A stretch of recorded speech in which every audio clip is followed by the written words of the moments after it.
কোলে দুইটা সামনের দিকে পুরোপুরি। ফ্রোজেন শোল্ডার কেন হয়? ফ্রোজেন শোল্ডার বিভিন্ন কারণে হতে পারে। যাদের ডায়াবেটিক নিউরোপ্যাথি আছে তাদের হতে পারে, বা হঠাৎ আঘাতের কারণে হতে পারে। শোল্ডার জয়েন্টে যদি কোনো আঘাতের কারণে হয় সেটা নর্মালি 4 সপ্তাহের মধ্যে ভালো হয়ে যায়, কিন্তু 1 মাসের মধ্যে যদি সেটা ভালো না হয়, এরপরেও যদি ব্যথা থেকে যায়, সেটা আস্তে আস্তে সেকেন্ডারি ফেজে মানে ফ্রোজেন শোল্ডারের দিকে আগাতে থাকে। তাই 1 মাসের বেশি সময় ধরে যদি কারো শোল্ডারে ব্যথা থেকে থাকে তাহলে অবশ্যই একজন বিশেষজ্ঞ ফিজিওথেরাপিস্টের শরণাপন্ন হন।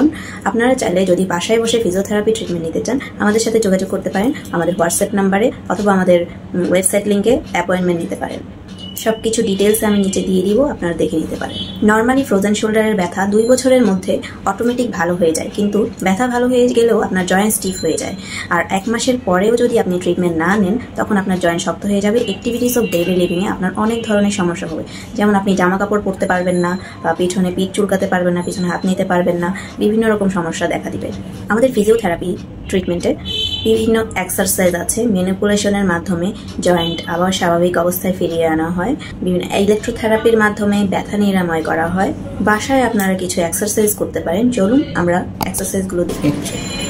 হাত উপরের দিকে উঠান, 10 সেকেন্ড ধরে রাখবেন, আবার নিচে নামাবেন। এই পাশে উঠান, 10 সেকেন্ড ধরে রাখবেন, আবার নামাবেন, আবার উঠান। এভাবে 5 থেকে 7 বার করতে হবে। হাত পিছনে নেন, 2 হাত পিছনে নেন, নিয়ে কোলে দুইটা সামনের দিকে আনবেন, আস্তে আস্তে। আবার পিছনে নেবেন, আবার সামনের দিকে আনবেন। ঠিক আছে, হাত এখানে রাখেন, দেখি এভাবে গোল গোল করতে হবে। আবার উল্টা দিকে এভাবে 5-7 বার করে করতে হবে। নামান, ঠিক আছে। হাতে এভাবে এভাবে করেন, সামনে পিছনে সামনে পিছনে, আর এভাবে যতটুকু ঘুরানো যায়। আবার উল্টা দিকে, ঠিক আছে। এটা করবেন, দেয়ালে এভাবে করেন,